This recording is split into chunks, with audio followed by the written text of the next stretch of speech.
Hello guys, আসসালামু আলাইকুম। সবাই কেমন আছো? আজকে আমি তোমাদেরকে ডুমুর ভাজি করে দেখাবো। এখানে আমি ডুমুর আলু কেটে নিয়েছি, আর এখানে নিয়ে নিয়েছি 9-10টা মতো কাঁচামরিচ, একটা পেঁয়াজ বড় সাইজের এবং একটা ছোটো সাইজের রসুন ভালো করে কুচি করে কেটে নিয়েছি আমি। আর এখানে আমি চুলায় কড়াই বসাইছি এবং কড়াইয়ের মধ্যে আমি পরিমাণ মতো তেল দিয়ে দিয়েছি। এটা সয়াবিন তেল দিয়ে রান্না করব। এবার আমি সেই কেটে রাখা মরিচ, পেঁয়াজ ও রসুনগুলো তেলের মধ্যে দিয়ে দিচ্ছি। এগুলো ভালো করে এগুলোকে আমি একটু ভেজে নেব। কে কে ডুমুর ভাজি খেতে পছন্দ করে অবশ্যই তোমরা কমেন্ট করে জানাবে আমাকে। একটু ভালো করে পেঁয়াজটা ভেজে নিয়ে এর মধ্যে আমি পরিমাণ মতো লবণ দিয়ে দিচ্ছি। আমি এখানে 1 চামচ মতো লবণ দিয়েছি। আমি এবার এগুলোকে আবারও ভালো করে মিশিয়ে নিচ্ছি।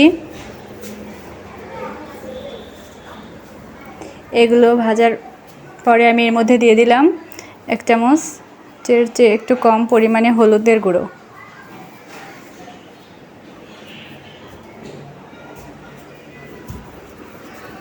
এবার আমি সে কেটে রাখা ডুমুর আলুটা দিয়ে দিচ্ছি। আমি এবার ভালো করে এগুলোকে স্প্যাচুলার সাহায্যে মিশিয়ে নিচ্ছি। এগুলোকে আমি সুন্দর করে নেড়েচেড়ে মিশিয়ে নেব। আর এটা আমি কিন্তু এক্সট্রা কোনো পানি ব্যবহার করিনি। এটা ধোয়ার পরে ঠিক যতটুকু পানি ছিল আর কি, দেখতে পাচ্ছ ওই পানিটা। তাছাড়া আমি এর মধ্যে কোনো রকম পানি দিই না, ওই পানিটা সিদ্ধ হয়ে যাবে। আর এগুলো দেখে মনে হচ্ছে আসলে পাতলা করে কাটা আছে অনেক, সেজন্য পানির প্রয়োজন হবে না। আর এগুলো একেবারে জালি জালি ডুমুর, কারণ এর মধ্যে কোনো প্রকার বিচি নেই। আমরা সাধারণত দেখতে পাই যে ডুমুরের মধ্যে বিচি পাওয়া যায়, তো এগুলো সেটা না। অনেক মজার এই ভাজিটা, তোমরা অবশ্যই খেয়ে দেখবে। এবার আমি একটা ঢাকনা দিয়ে ঢেকে দিচ্ছি। আমি আমার মার বাসায় এসে এটা রান্না করছি, মার চুলাতে।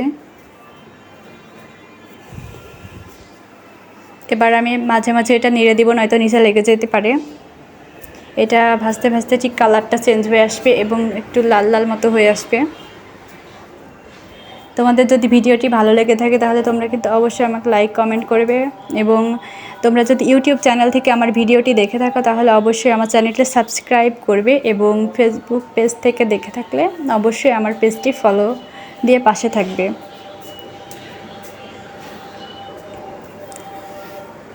তোমরা নিত্য নতুন ভিডিও পেতে আমার চ্যানেলটি সাবস্ক্রাইব করবে এবং পেজটি ফলো করবে।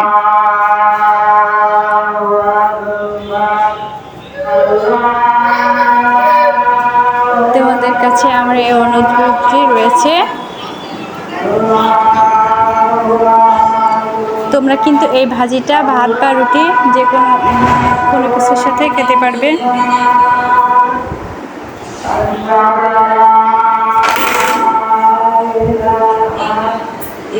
তোমরা সে পর্যন্ত সবাই ভালো থাকবে। দেখা হবে কোনো নতুন ভিডিও নিয়ে। আল্লাহ হাফেজ।